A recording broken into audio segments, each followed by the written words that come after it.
Hello बच्चों, बहुत बहुत स्वागत है आपका अपना प्यारा सा यूट्यूब चैनल RDX केमिस्ट्री में। आज की इस वीडियो लेक्चर में हम लोग पढ़ने जा रहे हैं अपसमान आणविक द्रव्यमान और अपसमान आणविक द्रव्यमान होने का क्या रीज़न है और अपसमान आणविक द्रव्यमान का हमारे विलयन के ऊपर क्या प्रभाव पड़ता है। तो इस चीज़ के ऊपर हम लोग आज डिस्कस करते हैं। तो इस चीज़ को समझने से पहले आप थोड़ा सा बेसिक बात जान लीजिए ताकि ये चीज़ आपको अच्छा से समझ आ जाए।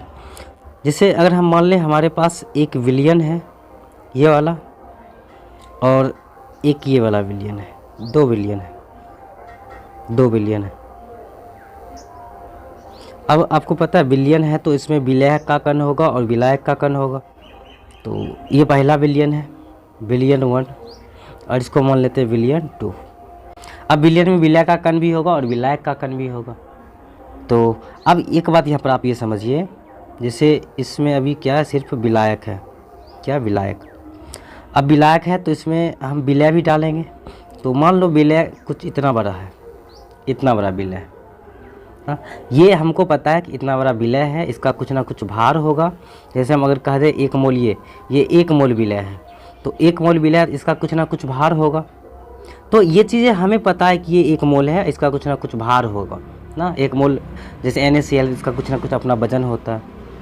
तो ये जो वैल्यू होगा इसका जो मान होगा कुछ ना कुछ, तो उस मान को हम लोग बोलते हैं सामान्य मान, या इसी को हम सैद्धांतिक मान कह सकते हैं, थ्योरेटिकल वैल्यू, या इसी को सामान्य मान कह सकते हो, इसमें कोई दिक्कत नहीं है।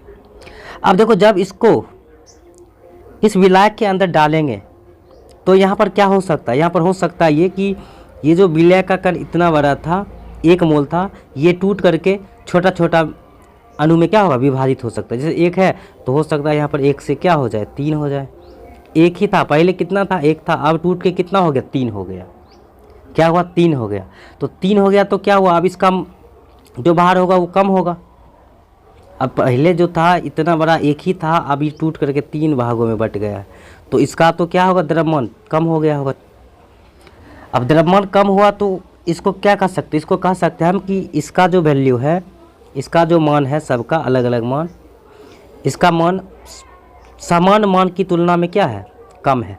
देखो यहाँ पर बड़ा था, सामान्य मान ये है, और ये क्या अभी बड़ा है तो इसका भार भी क्या होगा, बड़ा ज़्यादा होगा। यानी हम कह सकते हैं इसका मोलर द्रव्यमान भी क्या होगा, ज़्यादा होगा। ठीक है। अब यहाँ पर तो कोई टूट के छोटा छोटा में भागों में क्या हुआ, विभक्त हो गया, तो इसका मोलर द्रव्यमान क्या हो गया होगा, कम हो गया होगा। तो इसी चीज़ को हम लोग बोलते हैं अपसमान आणविक द्रव्यमान। या ऐसा भी हो सकता था,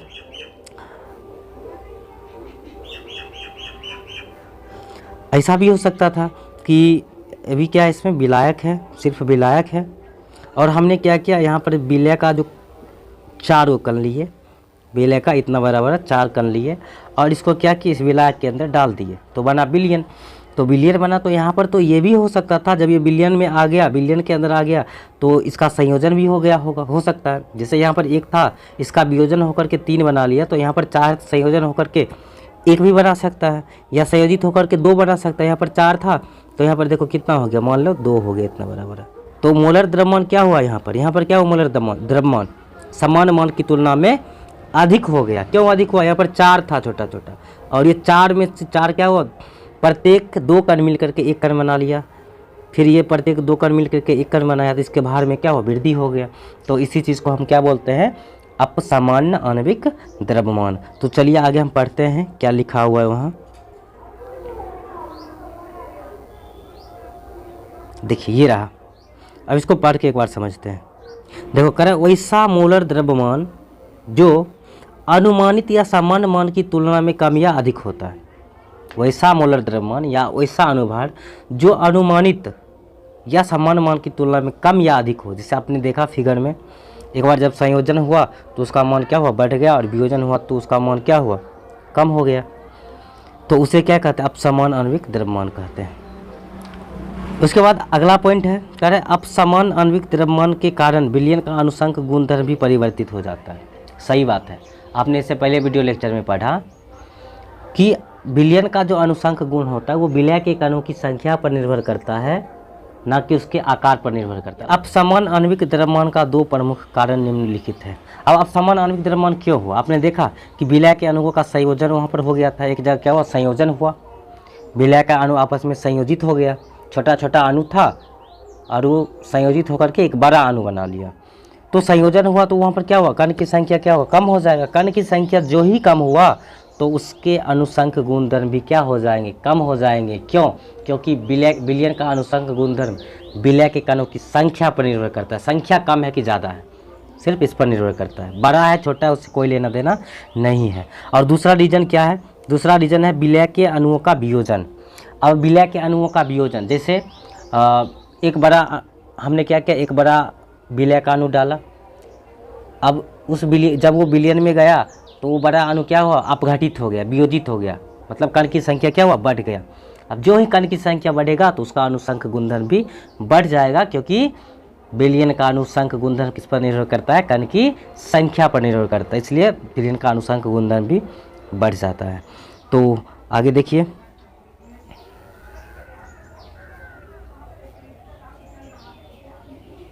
विलय के अणुओं का संयोजन, एसोसिएशन ऑफ सॉल्यूट मॉलिक्यूल्स, मतलब विलय के अणुओं का संयोजन।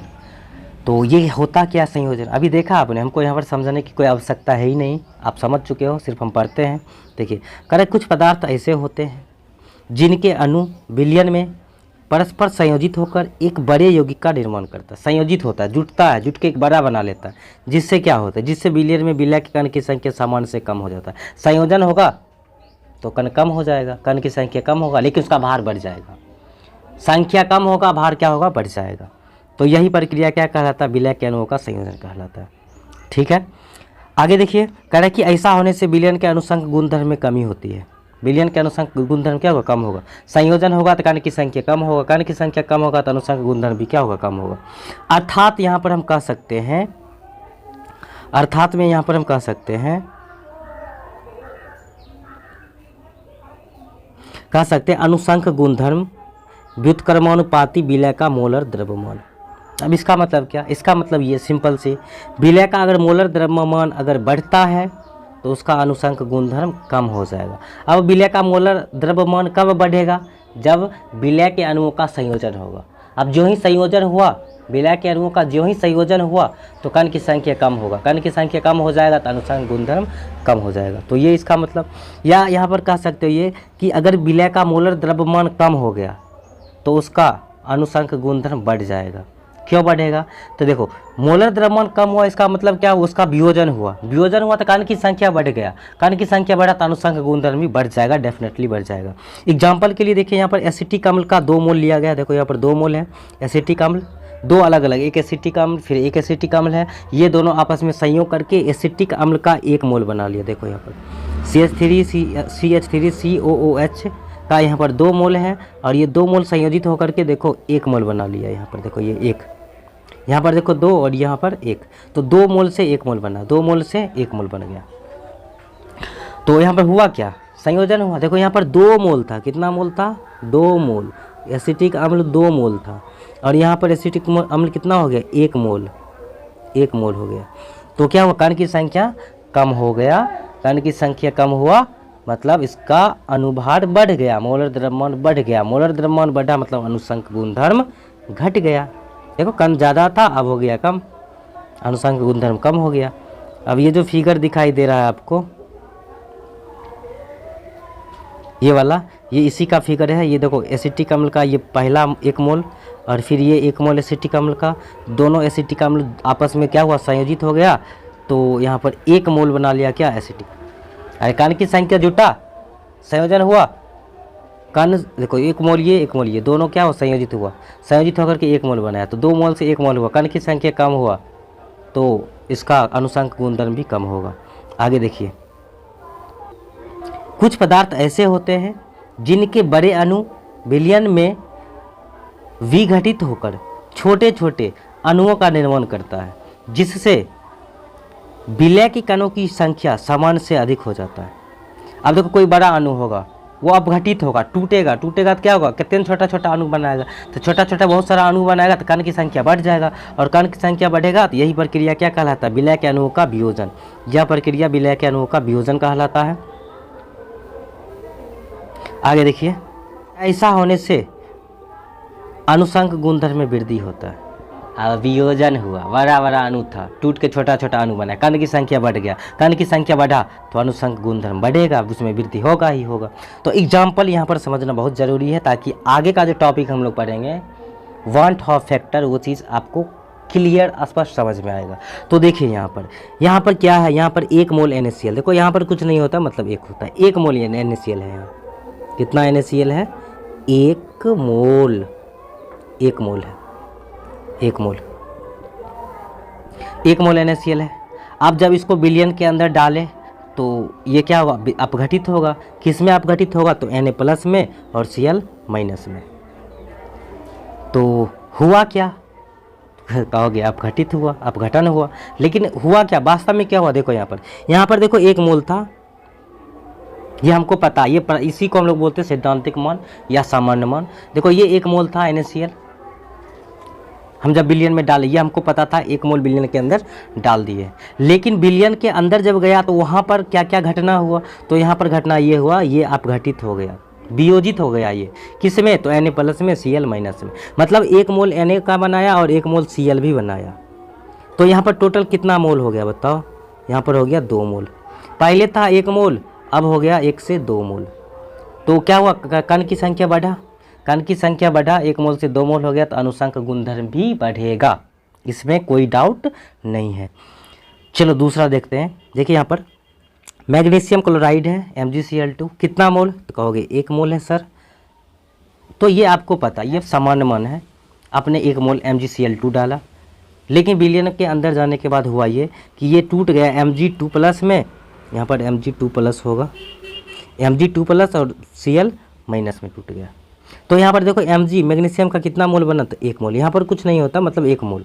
और यहाँ पर क्लोरीन देखो, यहाँ पर 2 मोल है ही, तो पहले 1 मोल था, अब ये कितना मोल हो गया, 1 मोल से 3 मोल हो गया। देखो पहले 1 मोल था और ये टूट गया, 1 मोल मैग्नीशियम का, 1 मोल मैग्नीशियम का दिया और 2 मोल क्लोरीन का दिया, तो यहाँ पर कितना मोल हो गया, 3 मोल हो गया। तो मोल की संख्या बढ़ा तो अनुसंग गुणधर्म भी क्या होगा, बढ़ेगा। तीसरा है एल्युमिनियम सल्फेट। तो एल्युमिनियम सल्फेट का कितना मोल है, 1 मोल है, कहोगे सर 1 मोल है। अब इसको विलयन के अंदर डाला, ये अपघटित हुआ, अपघटित होकर के क्या हुआ, Al3+ बनाया। देखो एल्युमिनियम यहाँ पर 2 है, आप पता है एल्युमिनियम पर 3 चार्ज होता है, 3+ चार्ज होता है, तो एल्युमिनियम 3+ चार्ज देगा। एल्युमिनियम 2 था तो यहाँ पर देखो 2 मोल, ठीक है। सल्फेट भी 3 है तो हम लिखे SO4 कितना 3, और SO4 पर 2- चार्ज होगा। आपको पता है जितना, देखो अगर कोई आयनिक यौगिक है तो उसके अंदर जितना प्लस चार्ज होता है उतना ही माइनस चार्ज भी होता है। देखो यहाँ पर एल्युमिनियम पर कितना चार्ज है टोटल, देखो यहाँ पर 3+ है, ये देखो 3+ है, और एल्युमिनियम क्या है, 2 है, तो 3 दूना 6 चार्ज हो गया। और यहाँ पर भी देखो 2- चार्ज है, और SO4 कितना है, 3 है, SO4 पर 2- चार्ज है, और SO4 कितना है, 3, तो 2 3 6, यहाँ भी 6, +6 और ये -6, तो चार्ज बराबर है। तो हुआ यहाँ पर ये कि यहाँ पर देखो ये 2 मोल और यहाँ पर ये 3 मोल, तो 2 3 5 मोल, यहाँ पर 5 मोल। तो पहले कितना मोल था, पहले 1 मोल था, पहले 1 मोल था, जब इसको विलयन के अंदर डाला तो ये कितना मोल बना लिया, 5 मोल। 2 मोल Al3+ का और 3 मोल SO4 2- का, तो 5 मोल हो गया। तो मोल की संख्या में क्या हुआ, वृद्धि। देखो ये सामान्य मान था, सैद्धांतिक मान 1 मोल, ये आपको पता है 1 मोल Al2SO4 का होल तरह से डाले हो, लेकिन विलयन में आया तो एक अलगे कारनामा हो गया। हुआ वहाँ पर क्या, तो ये Al3+ का 2 मोल दिया और SO4 2- का 3 मोल दिया, तो यहाँ पर टोटल 5 मोल हो गया। तो मोल की संख्या बढ़ गया तो अनुसंग गुणधर्म भी क्या होगा, बढ़ जाएगा। उसी प्रकार इसमें देखिए इसको बोलते हैं पोटेशियम फेरोसाइनेट है ये। अब ये कितना मोल है, 1 मोल है, 1 मोल। अब जब इसको विलयन के अंदर दिए तो ये भी क्या हुआ, अपघटित हो गया।